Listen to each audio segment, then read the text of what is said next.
प्रणाम साथियों, मैं आपका साथी नीरज सिंह।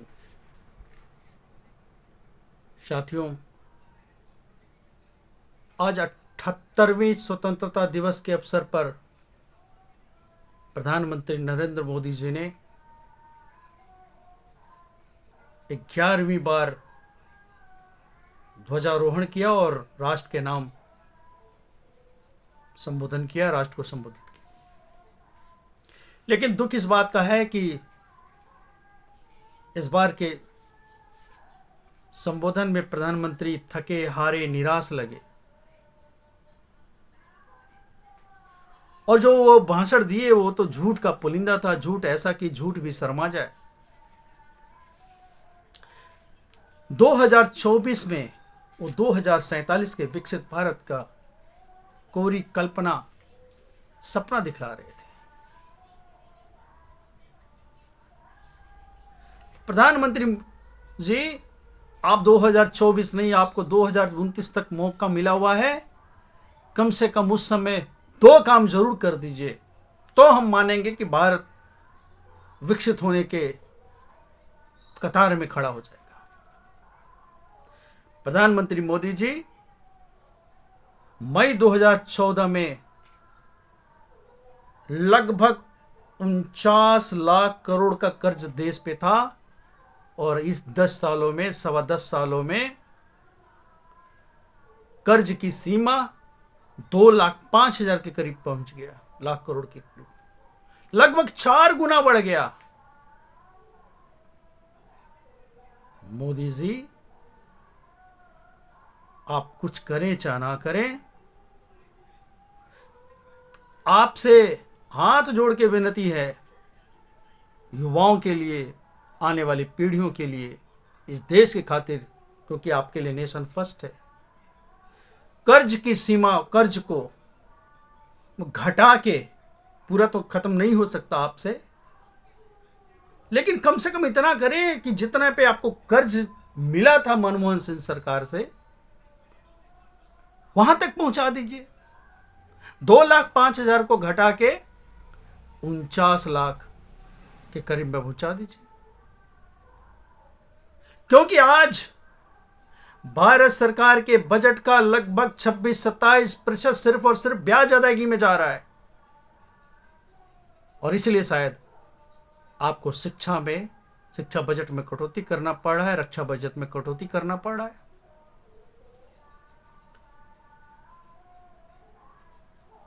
किसानों के ऊपर जो खर्च होते हैं उसमें कटौती करना पड़ रहा है। मोदी जी,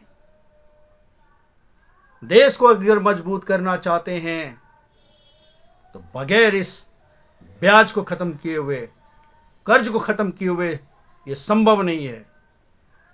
अब देश की जनता को बेवकूफ नहीं बनाइए, आंखों में धूल न झोंकिए। उन्हें पढ़ा लिखा भारत है, अब उन्हें मूर्ख ना समझिए।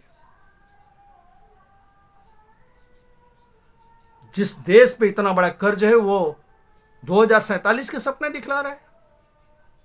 क्या गारंटी है आपका कि आप के सत्ता में रहते हुए वो कर्ज की सीमा 3 लाख करोड़ तक ना पहुंच जाए, 4 लाख करोड़ तक ना पहुंच जाए? जिस गति से ये कर्ज बढ़ रहा है, निश्चित ही 3 लाख करोड़ तक पहुंच जाएगा। और ब्याज की अदायगी यदि ऐसा रहा तो 30%, 35%, 40% तक जा सकता है। और आप ऐसे सपने दिखला रहे हैं, भ्रम में डाल रहे हैं जनता को। दूसरा, मोदी जी, आप जिस समय आए थे मई 2014 में, उस समय रुपए की कीमत 59 रुपए 44 पैसे के करीब में था और आज रुपया 83 रुपया 98 पैसा, 99 पैसा है। 84 रुपया हो जाता है, कभी 84 रुपया 6 पैसा हुआ। लगभग रुपया लगभग 41-42% कमजोर हो गया आप जब से देश की सत्ता पर बैठे।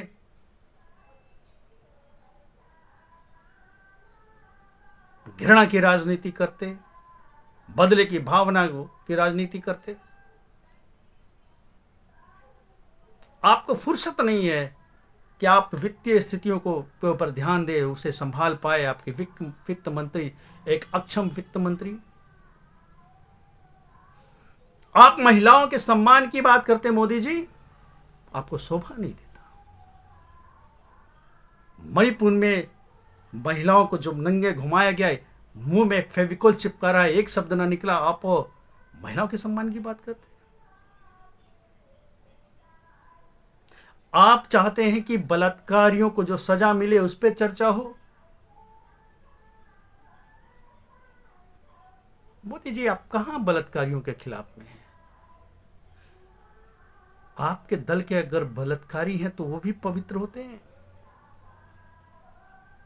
भाजपा वाले बलात्कारी न भवेत।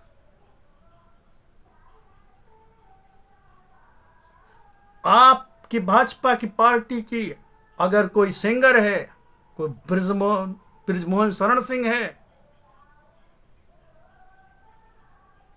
जम्मू में जो बच्चियों के साथ बलात्कारी हुआ, तिरंगा यात्रा तक निकाले गए।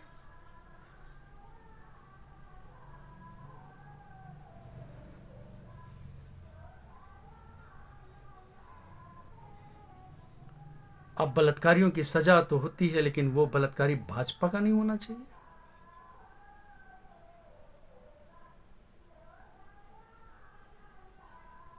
आप युवा को आगे बढ़ाना चाहते हैं। शर्म आती मोदी जी। विनेश फोगाट एक ओलंपिक लेके आ जाती, लेकिन आपके गिरोह वालों ने उसके साथ कैसा व्यवहार किया, क्या साजिश किया, क्या किसी से छिपा है?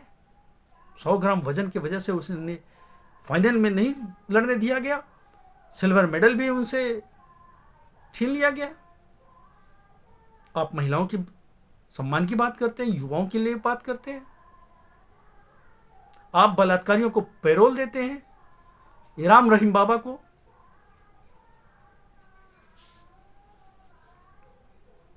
उसके लिए तो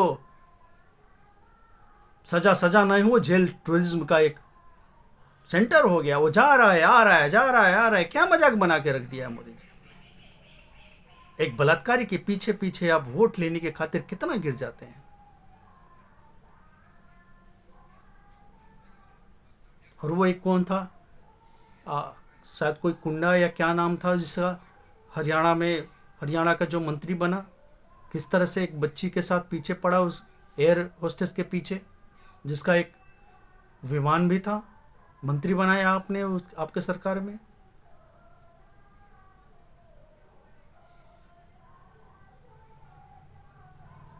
ये प्रवचन आपके मुंह से अब शोभा नहीं देता नारी के सम्मान के पक्ष में। युवाओं को तो आपने क्या समझ रखा है? आप 5 साल के लिए चुन के आते हैं तो आपको पेंशन चाहिए, सारा कुछ चाहिए। आप चुन के आते हैं तो आप 5 साल के लिए, और युवा जब संघर्ष करके जाता है 4 साल के लिए अग्निवीर, वो भी पेंशन नहीं, उनके लिए कुछ नहीं। और आपका एक मनबढ़ू महामंत्री विजय वर्गीस कहता है कि हम उसे सिक्योरिटी गार्ड का अपने यहां ऑफिस में नौकरी देंगे। इससे भी शर्मनाक कोई वक्तव्य हो सकता है? क्या आपने कार्रवाई किया? मोदी जी, आप परिवारवाद पे हमलावर हैं। शोभा नहीं देता मोदी जी। अपने इर्द गिर्द के मंत्रियों पे लगता है नजर नहीं डाला आपने, अपने सांसदों पे लगता है कि नजर नहीं डाला आपने मोदी जी।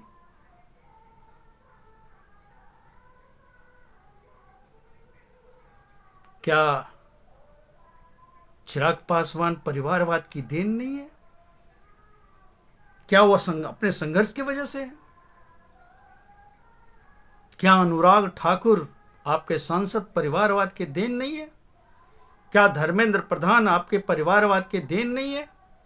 क्या अनुप्रिया पटेल आपके परिवारवाद के देन नहीं है? क्या ये संघर्ष करके आए हैं?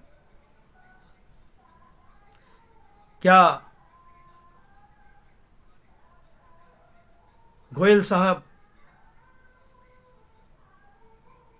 परिवारवाद के देन नहीं है?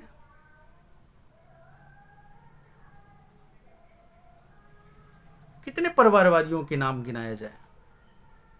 अच्छा होता कि दूसरे के परिवारवाद पे उंगली उठाने से पहले आप ये सूची जारी करते कि आपके मंत्रिमंडल में कितने परिवारवादी हैं, आपके सांसद कितने परिवारवादी हैं।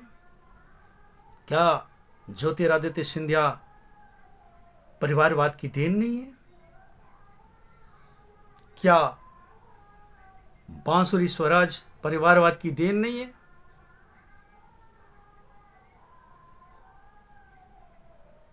मोदी जी, परिवारवाद पे उंगली उठाते आपको शोभा नहीं देता। मोदी जी, शोभा नहीं देता। हाँ, ये जरूर है कि परिवारवाद खत्म होना चाहिए, लेकिन आपके मुंह से ये शोभा नहीं देता। क्या कुमार स्वामी परिवारवाद के देन नहीं? और अब बलात्कारियों की बात करते हैं, और कुमार स्वामी का भतीजा न जाने कितने महिलाओं का यौन शोषण किया और उसके पक्ष में आप चुनाव प्रचार करने गए। इसलिए महिलाओं के सम्मान की बात करते हुए, परिवारवाद पे बात करते हुए आपको शोभा नहीं देता। महिलाओं का सम्मान होना चाहिए, लेकिन अब आप इसके पक्ष में आवाज उठाने के काबिल नहीं, योग्य नहीं। परिवारवाद खत्म होना चाहिए मोदी जी, लेकिन आप इस पे बात करने के अधिकारी नहीं। क्या कहा आपने कि लोग भ्रष्टाचारियों को महिमा मंडित करने लगे हैं? तो हेमंत विश्व शर्मा क्या है? जब वो आपके विरोध में थे तो भ्रष्टाचारी थे, बाद में आपने क्या महिमा मंडित नहीं किया? वो तो उस समय मुख्यमंत्री भी नहीं था जब कांग्रेस में थे। वो आपने मुख्यमंत्री बनाया, आपने महिमा मंडित किया। क्या बीएस येदियुरप्पा पे भ्रष्टाचार के आरोप नहीं थे? क्या आपका वो मुख्यमंत्री नहीं था? और बाद में बोम्मई साहब को जो बनाया उस पर 40% कमीशन लेने का, पे सीएम का तो नारा ही चला एट द 40%। और अजीत पवार पे 70,000 करोड़ के सिंचाई घोटाला का तो आरोप आपने लगाया था, और आपके वर्तमान डिप्टी सीएम और तब के सीएम देवेंद्र फडणवीस ने तो एक सभा में कहा था कि चक्की पीसिंग एंड पीसिंग जब वो सरकार में आ जाएंगे तो कराएंगे। लेकिन सरकार में आने के बाद तो आपने उन्हें साथी बना लिया।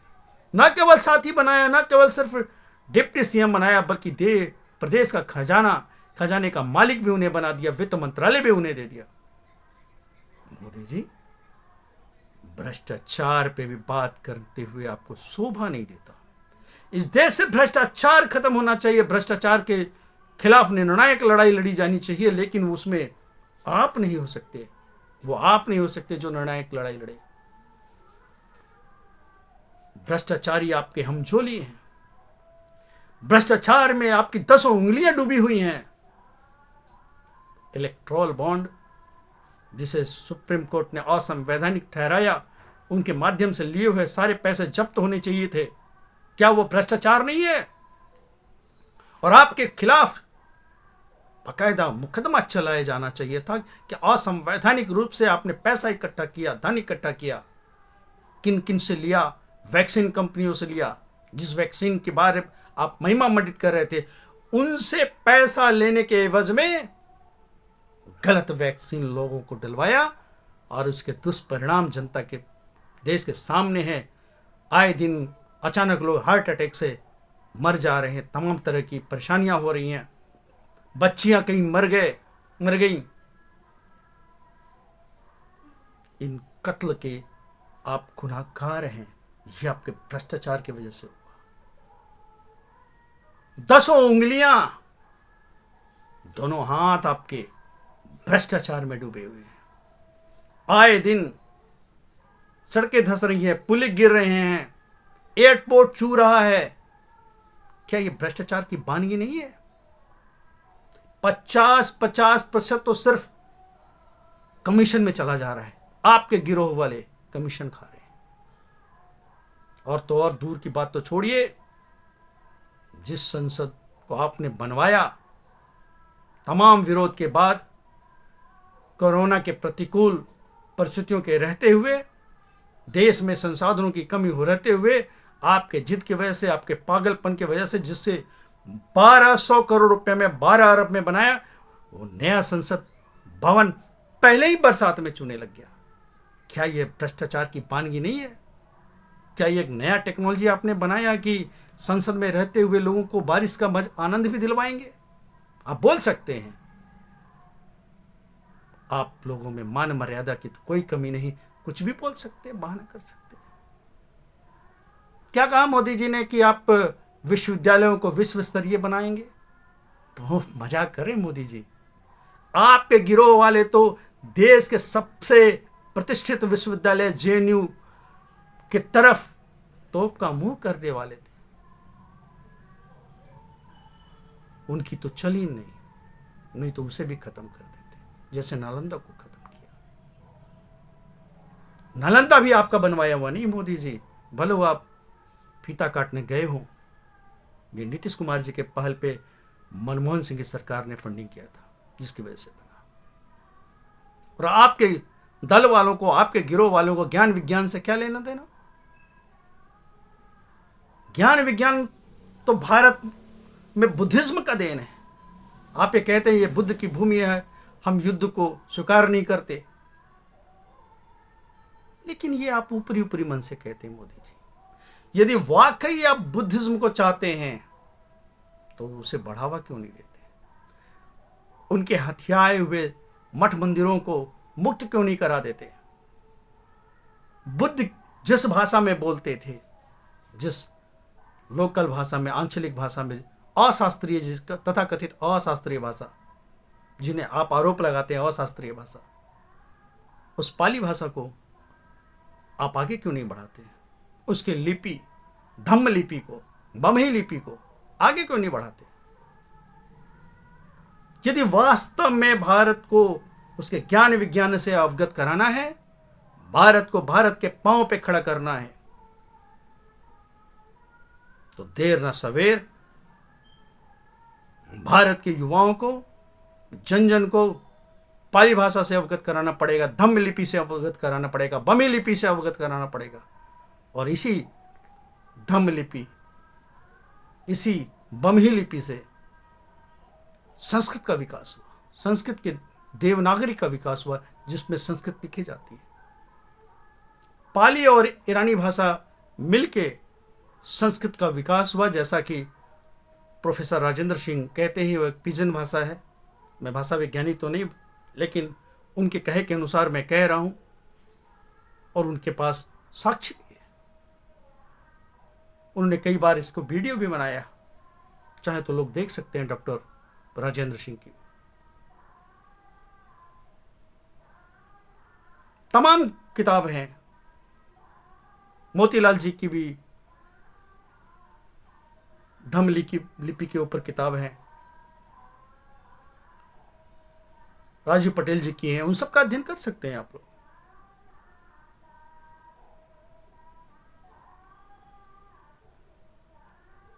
विपश्यना इगतपुरी से भी छपी हुई धम्म के ऊपर किताबें हैं। लेकिन भारत सरकार क्या कर रही है? भारत सरकार यदि वाकई में बुद्ध की बातों को आगे बढ़ाना चाहती है, बुद्ध की भूमि कह के जो बार बार बोलते हैं, लेकिन उन्हें सही ढंग से अगर सम्मान देना चाहते हैं, तो धम्म लिपि का ज्ञान बच्चे बच्चे तक हो, ताकि वो अपने विरासत को जाके सम्राट अशोक के बनाए हुए 84,000 स्तूपों का मुआयना कर सके। 84,000 में तो बहुत सारे नष्ट हो गए होंगे, लेकिन तमाम ऐतिहासिक स्थलों का मुआयना करके, धम्म लिपि को पढ़ के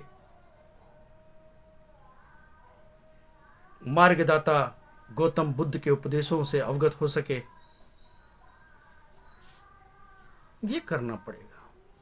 केवल गाल बजाने से नहीं चलेगा, जनता को बेवकूफ बनाने से नहीं चलेगा। मोदी जी, आप सफाई कर्मी को भी स्किल युक्त करना चाहते हैं। हमें तो डर है कि सफाई कर्मी से दलित और महादलित समाज को अलग करना चाहते हैं।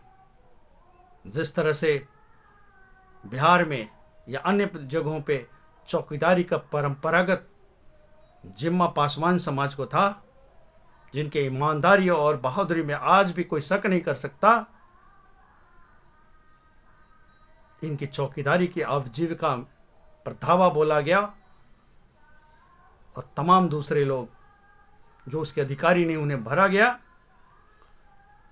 आप सफाई में स्किल देके सफाई कर्मचारियों के जो परंपरागत सफाई कर्मचारी हैं, उनके पेट में आप लात मार के स्किल के नाम पे आप दूसरे लोगों की भर्ती करना चाह रहे हैं। इस बात का डर है।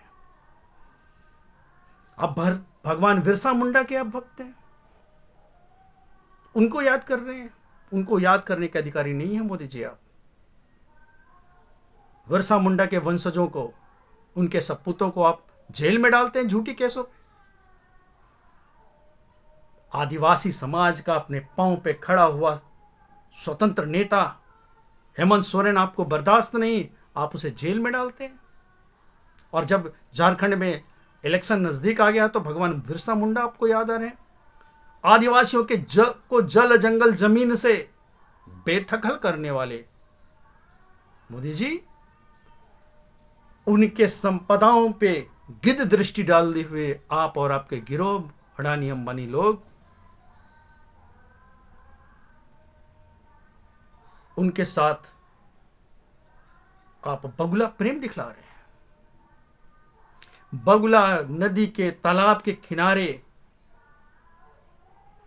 धीमे धीमे इसलिए नहीं चलता कि उसके पांव के वजन से मछली दब के मर न जाए, बल्कि वो इसलिए चलता है कि उनके पांव के आहट से मछलियां सतर्क न हो जाए। आप बगुला चाल चल रहे हैं। आदिवासियों के जंगल जमीन, उनकी सत्ता को छीनने और हथियाने के लिए। लेकिन आदिवासी समाज जागरूक हो गया है। सब जगह के आदिवासी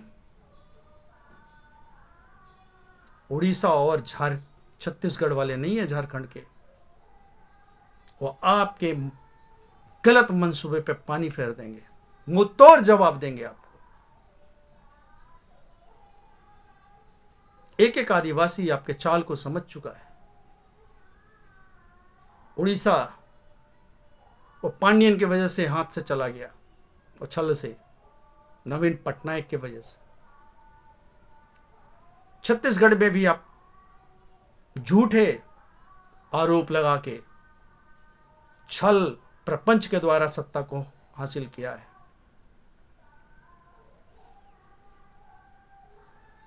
लेकिन आगे ऐसा नहीं होने वाला है। क्या कह रहे हैं कि आप पिछड़ों की हिमायती हैं, सबका साथ सबका विकास, ये झूठे वादे हैं। यदि ऐसा है, आपका सबका भला चाहते हैं, तो जातिगत जनगणना क्यों नहीं कराते आप? जो जिसका है वो उसका अधिकार दे क्यों नहीं देते आप? क्यों चाहते कि पिछड़ों के, दलितों के, आदिवासियों के हक मारी कुछ वर्ग विशेष के लोग करें, जिनकी आबादी 15-16% मात्र है? क्यों आप चाहते वो 51% पे हकमारी करें, 49% बाद बाकी के लिए, और 51% 15% वालों के लिए? ऐसा क्यों चाहते हैं आप? क्या आप जातिवादी नहीं है? जातिवादी तो दूसरे लोग होते हैं जो पिछड़े समाज से आते हैं, कुर्मी, कोयरी, यादव, ये जातिवादी होते हैं। आप यही कहना चाह रहे हैं? गरड़िया, भेड़िया, यही लोग होते हैं जातिवादी। आप जातिवादी नहीं है। यदि आप जातिवादी नहीं है तो क्यों आपका प्रधानमंत्री भी आपके समुदाय से, देश का गृह मंत्री आपके समुदाय से, लोकसभा अध्यक्ष आपके समुदाय से, और तो और भारतीय जनता पार्टी का चीफ व्हिप, मुख्य व्हिप आपके जाति से क्यों? क्या आप जातिवादी नहीं है?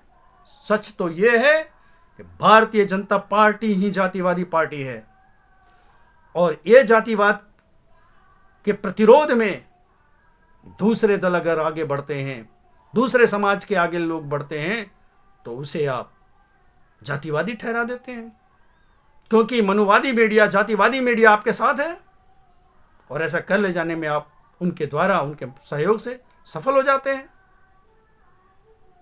मोदी जी, पिछड़ी जाति के लोग, आदिवासी लोग और दलित लोग जातिवादी नहीं है। वो आपके जातिवाद का प्रतिरोध में,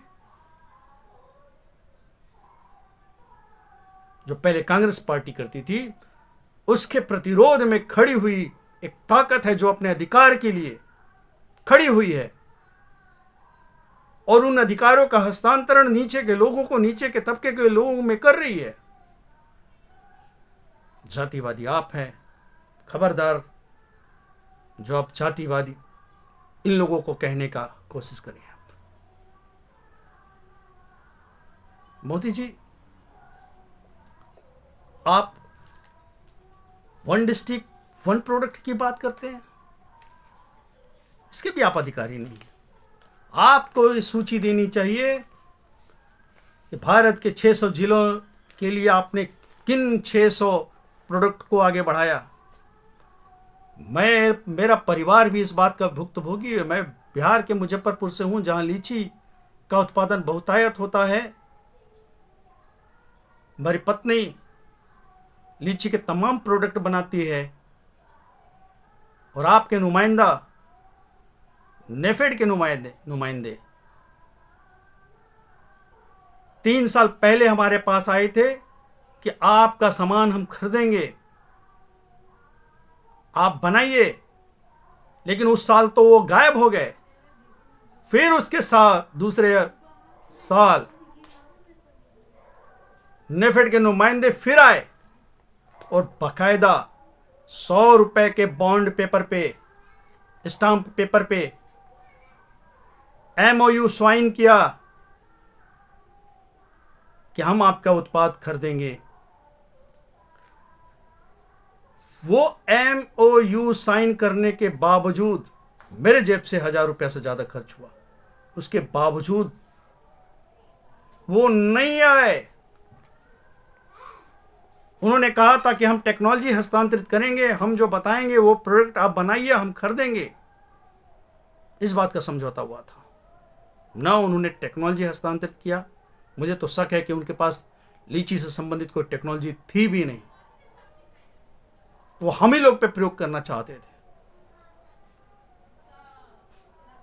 और इस तीसरे साल में तो उनको पता ही नहीं वो कहां गए। One district one product failure संकल्पना है। आप कुछ कर ही नहीं पाए उसके ऊपर, आप उसको बढ़ा ही नहीं पाए। ये झूठ है, महाफ्रॉड है। वन डिस्ट्रिक्ट वन प्रोडक्ट 2-4 हुए होंगे, लेकिन ये इस देश में 600 से ज्यादा जिला हैं, उनकी सारी सूची बतानी चाहिए, प्रकाशित करनी चाहिए कि किन किन प्रोडक्ट को आपने बढ़ाया, कितने प्रोडक्ट को बढ़ाया।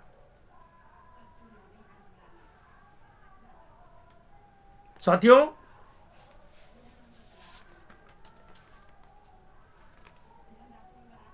ये MSME की बात करते हैं।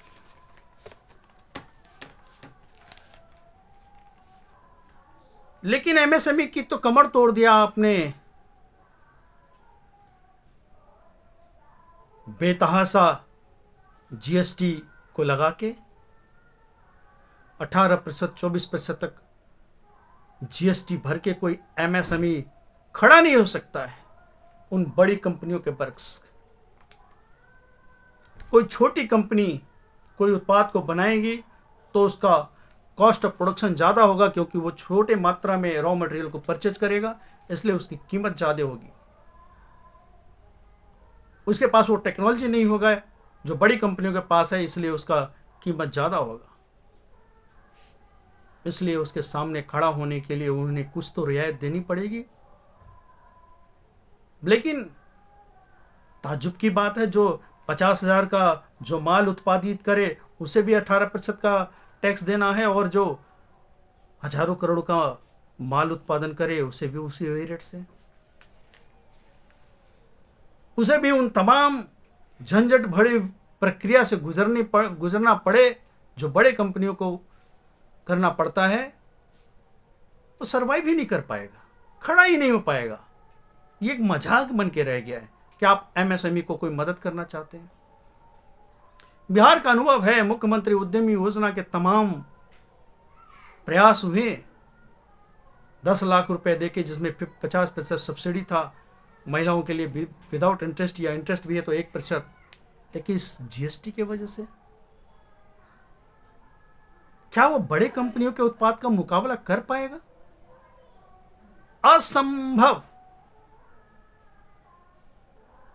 इसलिए एमएसएमई उद्यमी तो दम तोड़ रहे हैं, दम तोड़ रहे हैं। दूसरी बात, जो जनता पार्टी की सरकार ने लघु उद्योगों के लिए, कुटीर उद्योग के लिए जो लगभग 750 के करीब में जो सूची बनाए थे वस्तुओं के, जिनमें बड़े कारपोरेट घराने नहीं घुस सकते थे, उन उत्पादों को नहीं बना सकते थे, उन सूची को गायब कर दिया आपने। तो बड़ी मछली के रहते हुए छोटी मछली कैसे सर्वाइव करेगी? आपने मजाक बना के रख दिया है। जो भी सूची बच गई थी मनमोहन सिंह के सरकार में उदारीकरण के बाद, कुछ सूचियां रह गई थी 100 के करीब में, उस सारे चीजों को खत्म कर दिया।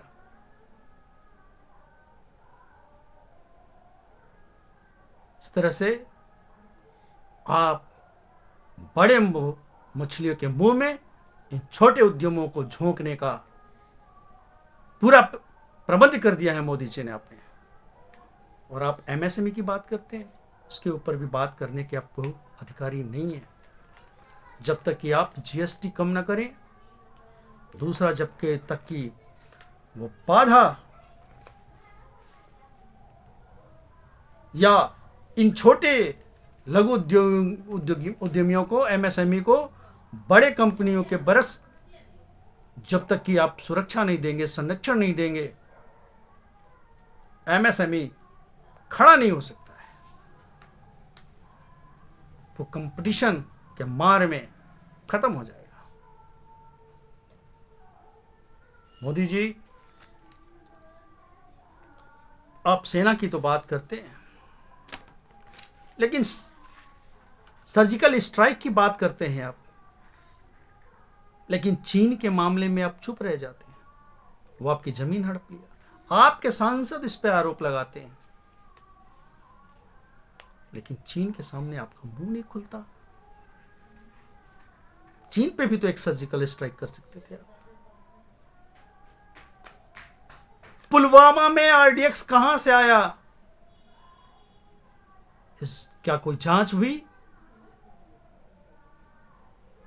आतंकवादी हमले होते थे पहले, आपके समय में नहीं हुआ? पुलवामा जैसे कायरतापूर्ण घटना हुई और आए दिन आतंकवादी हमले हो रहे हैं, सेना के जवान मारे जा रहे हैं।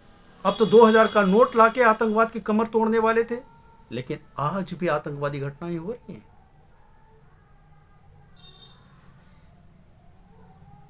वो नशे का सामान डीएसपी देवेंद्र सिंह और अवैध हथियार लेके कैसे आ रहा था, वो आज तक जांच नहीं हो पाया।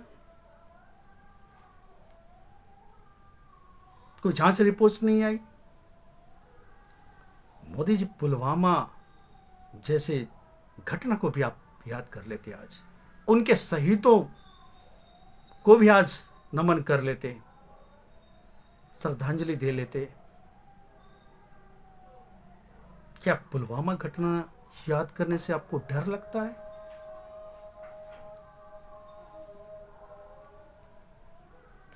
मोदी जी,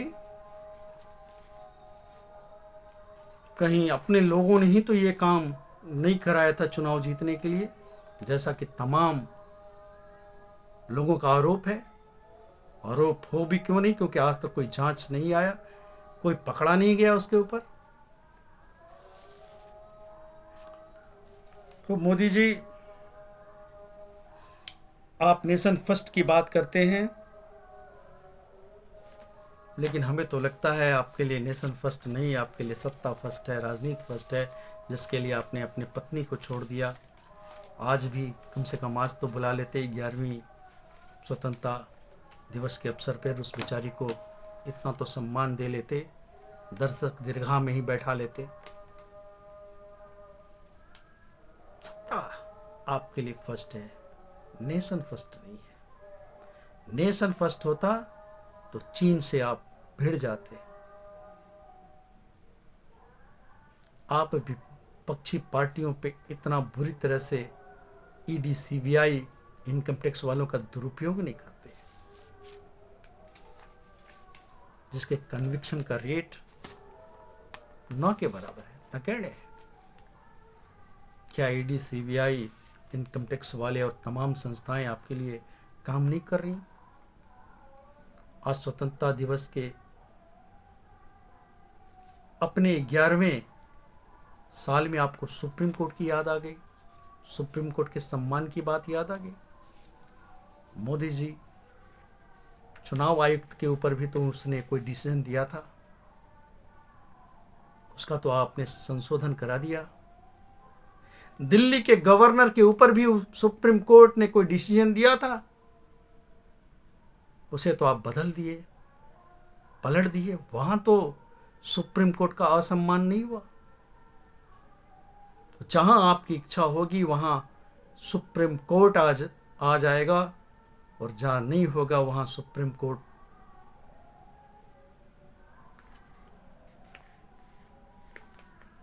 का जुत्तम पैदरा। ये दोहरी नीति है आपकी। धर्मनिरपेक्ष सिविल कोड की बात आप कर रहे हैं, वाकई वो धर्मनिरपेक्ष सिविल कोड नहीं, आपके पक्ष का सिविल कोड होने वाला है। आप उसे धर्मनिरपेक्ष का नाम दे रहे हैं। तो मोदी जी, आपके 2.25 घंटे के भाषण का परत खोलने के लिए और भी हमें लंबा वक्त चाहिए होगा, या फिर कभी बात करूंगा इस पे। तो लंबा वीडियो होने से श्रोता भी उबने से लगते हैं, इसलिए आपके झूठ की परत फिर किसी वीडियो में बनाऊंगा। तब तक के लिए धन्यवाद, नमस्कार।